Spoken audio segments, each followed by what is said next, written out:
Sport fishers and scuba divers alike love the Bahamas' shallow, gin-clear seas, which are a tropical paradise. One of the few places in the world where people can frequently spend time with dolphins underwater is these seas. This is where we learn the truth about what a wild dolphin's life is like. Dr. Denise Hersey, founder and research director of the Wild Dolphin Project, has spent her professional life immersing herself in the dolphin's world. We face a variety of difficulties in the wild. The weather comes first. We can't see them if we can't get to their residence. Finding them is number two because it's a large ocean, and they may travel 20 to 30 miles in a single day. Additionally, it can be difficult to spend regular time with them if you truly want to understand their civilization. The dolphins are undoubtedly in control of us. Without us, their lives are interesting. They don't actually have to interact with us or be near us. Therefore, it's always a huge privilege when they let us spend some time with them in the water. Denise has chronicled the lives and activities of several generations of Atlantic spotted dolphins via decades of careful photo identification and patient observation. It's a small group. You can obtain repeatability and a variety of observations because we are working with 100 animals. I was interested in learning about their culture and how people interact with one another both individually and collectively. Higher intelligence is often associated with abstract concepts, problem-solving, planning, and future-focused thinking. Language is most likely the final item on the list. Dolphins have demonstrated the ability to grasp and comprehend word order and comprehension in an artificial language. Having it in their own system does not imply that they have it. If it exists, it still needs to be demonstrated. The subject of this tale is scientific exploration. However, it is also a tale of friendship. Dolphins are similar to my children, however, I don't have to pay for their college education. It's less expensive that way. What can humans learn from dolphins in the wild? Is it possible for us to overcome our differences in understanding? On the research vessel Stinella, a normal summer day starts early in the morning and continues throughout the day, while researchers alternately look for dolphins.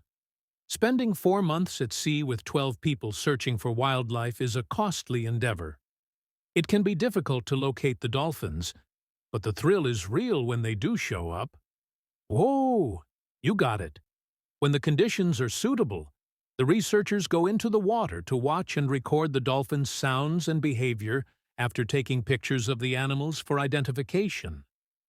After watching footage of the Atlantic spotted dolphins who call the Little Bahama Bank home, Denise began studying the island in 1985. And I realized that I could try to monitor these animals underwater for 20 years if I set up shop here. I wanted to obtain a sense of the community and culture, and after seeing the primate work, I felt that it took around 20 years to understand the concerns of development and to observe several generations. For the first 5 years, we anchored the boat essentially in a dolphin-friendly region. We let the dolphins explore us, slipped into the water, took identification photos with their cameras, and tried to understand their dolphin etiquette. After they were at ease with us, we began repositioning the boat and trailing them into areas where they were fighting or foraging. So, once we hired the boat, we noticed a lot more behavior. However, we genuinely tried to earn their confidence. Denise's non-invasive strategy and patience paid off. By engaging with the creatures in their natural habitat and according to their preferences, the dolphins became at ease enough with the researchers to exhibit their natural behavior. To link sound and behavior, we record sound-assisted video in the water. We follow people based on their spot patterns and common body nicks and injuries. Therefore, it's crucial to strive to capture a photo of each person during each season.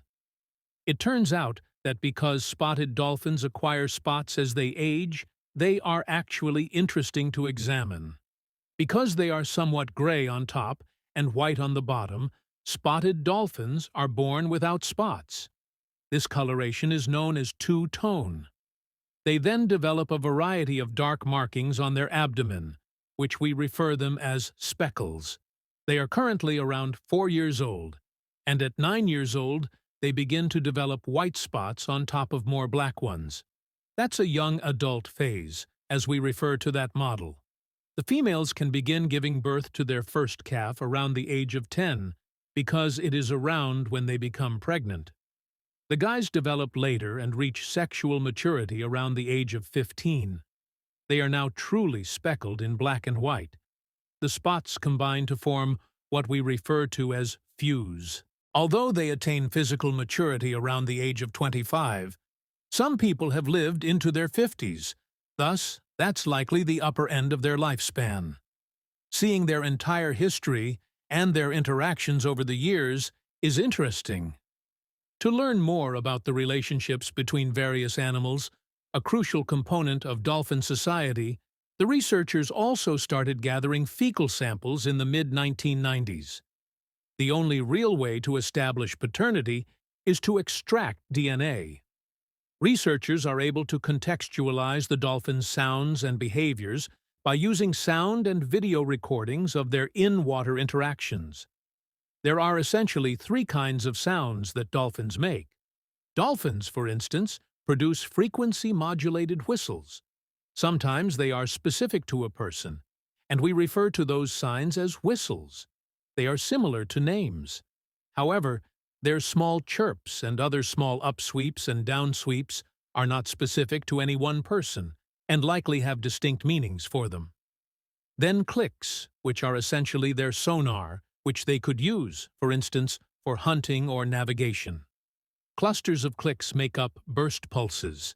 There is a lot of high-frequency information in those highly social, understudied, and broadband noises.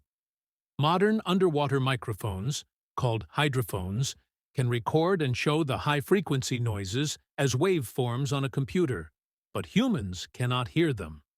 On the boat, the science team records the day's video every evening, identifying specific species and recording their actions.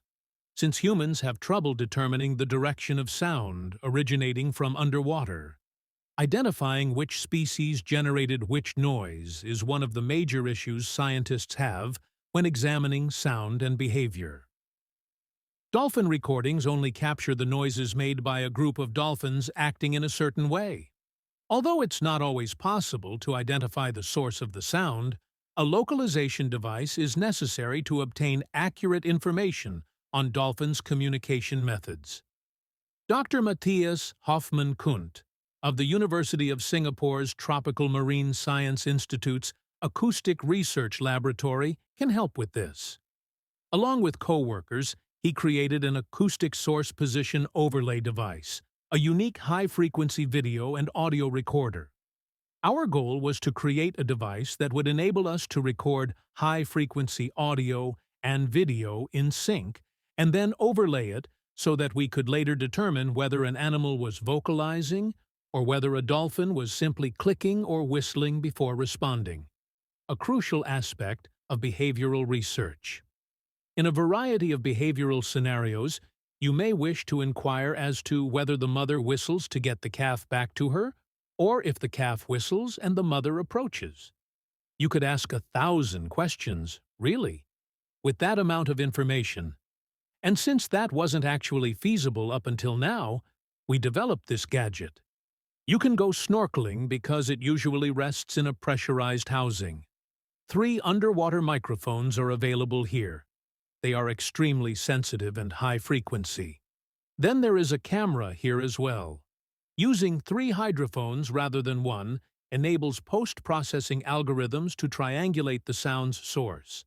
A computer that is attached to the camera and hydrophones is able to record all of the data and store it on an external hard drive for convenient access at a later time. With a gadget that records synchronized sound and video that can be compared to Denise's recordings, Matthias goes into the water with her during dolphin interactions. The application creates red squares in response to clicks, and yellow stars in response to whistles. It adds dots to that specific animal as it clicks and whistles. Thus, it is evident that this animal was whistling, so that you may score after going through. Likewise, Animal B would be the data analysis since, as you know, Animal A made this whistle. I mean, I wanted that tool 30 years ago, but it was impossible to develop and no one could. It's actually possible now. Denise had been researching 3 dolphin groups on the Little Bahama Bank annually since the beginning. These particular clusters were genetically connected. Thus, we had a cluster in the north, one in the center, and one in the south. However, an odd thing occurred in 2013. Half of our animals were simply absent when we arrived at our field site in Maine. Now, I had been out there for 28 years, and the same people still lived here. We finally visited the nearest nearby sandbank after searching for approximately a month, and there they were, all together. What are you guys doing down here, I wonder? It's about 100 miles distant. The creatures had traversed more than 30 miles of perhaps resettling on the Great Bahama Bank close to the island of Bimini is risky because to the deep sea. As a result, the majority of the central groups, as well as a few people from the north and south, moved. Additionally, we had anecdotally observed that the squid and fish were somewhat extinct. After considerable consideration, we were able to obtain some oceanographic data. Indeed, we observed a fairly statistically significant decrease in chlorophyll production on Little Bahama Bank, where the dolphins were after examining temperature, wind, and chlorophyll, a proxy for plankton production in these various locations. This suggests that there was likely a significant shift in fish nutrition throughout the entire life cycle. It dropped nowhere else, just that's it. Our best guess is that the fish's fall caused them to migrate. Right now, I'm not sure if it will change back. We were all thrilled when 4 creatures returned in 2016. They might return if the food returns, it was thought. That hasn't worked out yet, but we're keeping an eye on it, and we'll also keep an eye on the oceanographic data. If the system returns, will be an interesting predictor. Our southern group is this one. Have any of you been looking at your IDs? Does anyone know what it is? Since she was a young child, Denise has been curious about the non-human mind. I used to flip through the Encyclopedia Britannica when I was around 12 years old, and every time I reached the page on dolphins and whales, I would pause and wonder what was going through their heads. As time went on, she became interested in switching from passive observation to a more interactive method in her communication studies.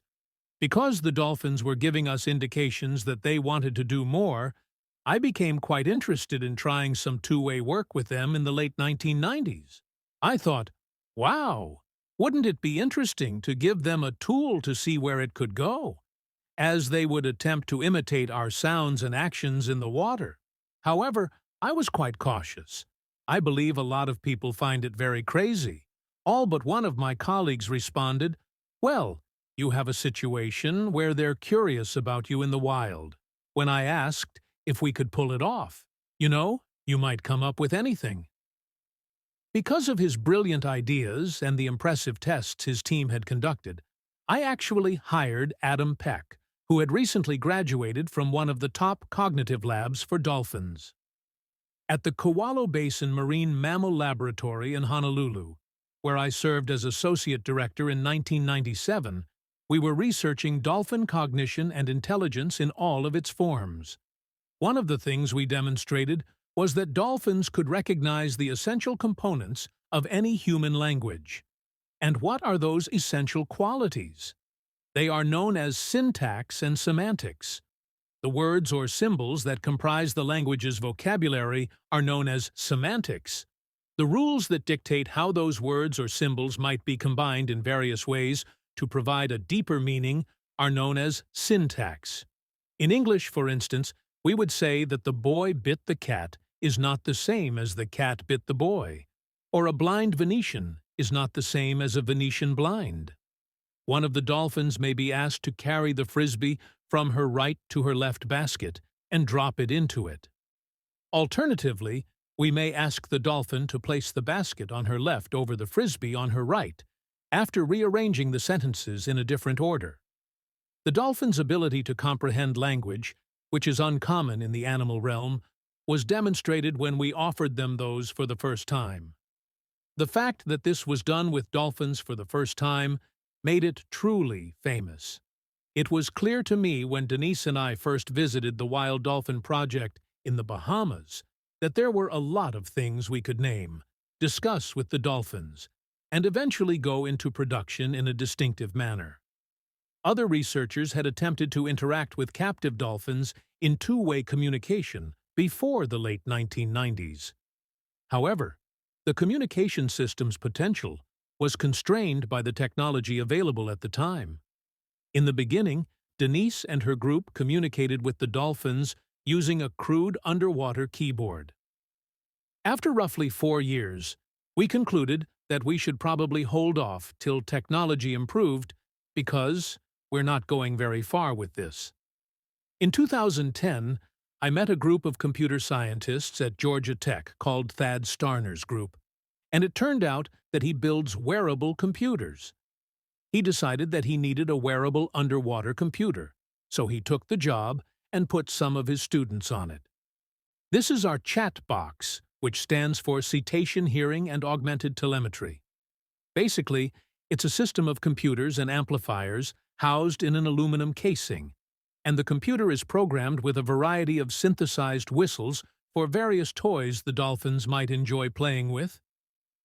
Sargassum, seagrass, and sea cucumbers are among the many natural toys that dolphins can play with. In order to name as many of those natural toys as possible, we have been working hard. The main reason we use a scarf is that they enjoy and are skilly at dragging objects. They use sargassum in this way. Additionally, they must ask us for it. They are unable to purchase a scarf from the neighborhood dolphin boutique. It sort of turns into, "Oh, I need the human to get a scarf," which may encourage me to say that word. We're in the water, so that's how it operates. I am able to make a sound, like scarf. This is the scarf whistle. I can tell that I made the sound I did because this headset just said scarf in English. The dolphins will now imitate this whistle if they choose to do so. I will hear the word scarf on my headset as soon as the computer recognizes it, which will happen almost instantly. Dolphins utilize their distinctive whistle to greet one another. We therefore believed that naming ourselves would be really cool. Denise is my name then. The computer now has a few of their characteristic whistles as well.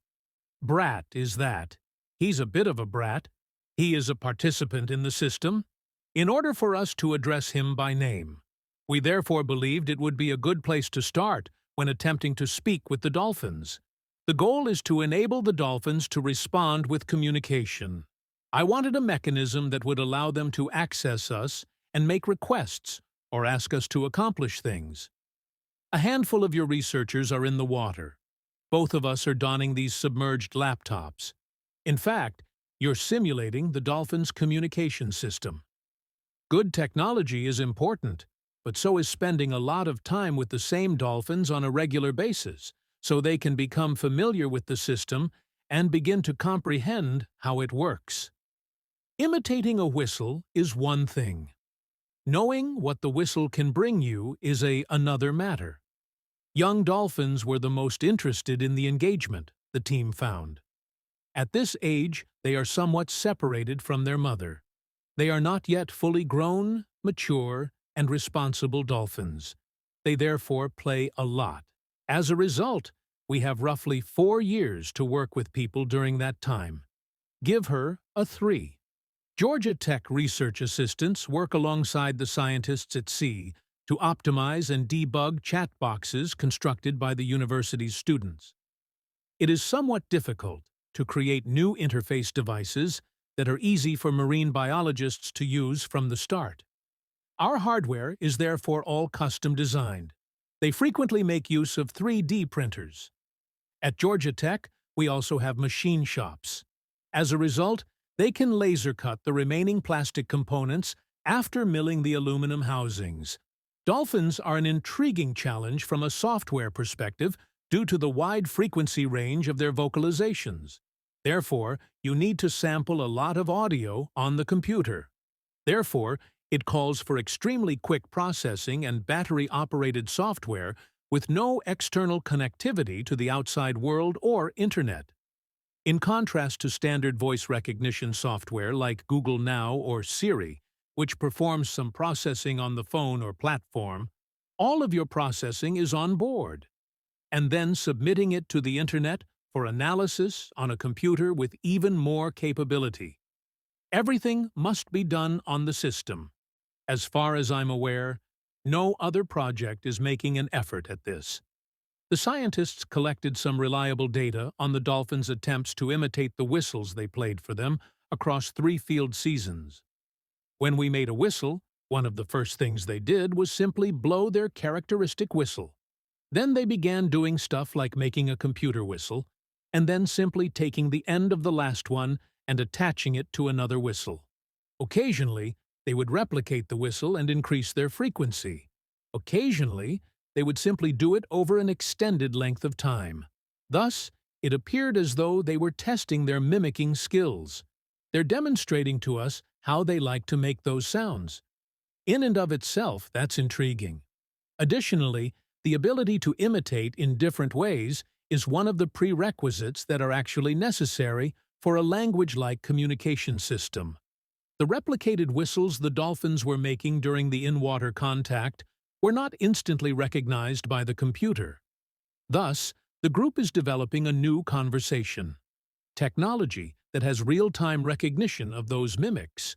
In order to respond more accurately and promptly, it will provide the researcher in the water with real-time information on dolphins that have asked for a toy. That's the concept. Alongside the chat project, Denise is working with Georgia Tech on software that will enable her to decode her collection of dolphin sounds, which spans more than 30 years. The applications essentially take a collection of sound recordings and utilize sophisticated algorithms and tools for recognizing patterns to group the sounds into categories, some of which are simple enough for people to grasp. Others are more difficult for humans to cluster. This is ALE. The computer can now identify that pattern. I can now see, oh, ALE when I stare at that stream of sound. Another ALE is there. Let's go on to the question of whether their sounds have structure and order. Which language do you believe would have patterns and order of some sort? Do some noises seem to group together? Does that imply that they have some significance? That, then, is the true strength of this program. It's absurd how long it takes a human to do that. These patterns can be obtained by mining your data in a different way, after which you can begin to view it from a biological perspective. When a mother and calf are together, or when they are fighting, or when they are in any other situation, does the ALE cluster always appear? Do they recombine? That's the other important question. For example, is it true that dolphins use whistles as a unit of measurement, as people have done for years? They may have a down sweep, an up sweep, and another flat whistle, which they may recombine to signify different things. In essence, it is what human words are. That is how the power of languages is obtained. Sound fragments can be recombined to create various clusters. Therefore, whether dolphins do it is unknown to us. It has never been examined before. Actually, no one has ever had a computer tool to do that. Take a look at that mark on your throat. That animal has a good ID mark. In an effort to understand as much as she can about this species of Atlantic spotted dolphin, Denise has devoted decades to her studies. She is also committed to figuring out how dolphins communicate in order to connect our world with theirs. Denise has done a fantastic job, and this requires a lot of effort. Also, to establish this cooperative group? To cooperate, and to figure out one of the most crucial concerns, in my opinion, about animal behavior and communication. Can we converse with another species in their environment and according to their rules?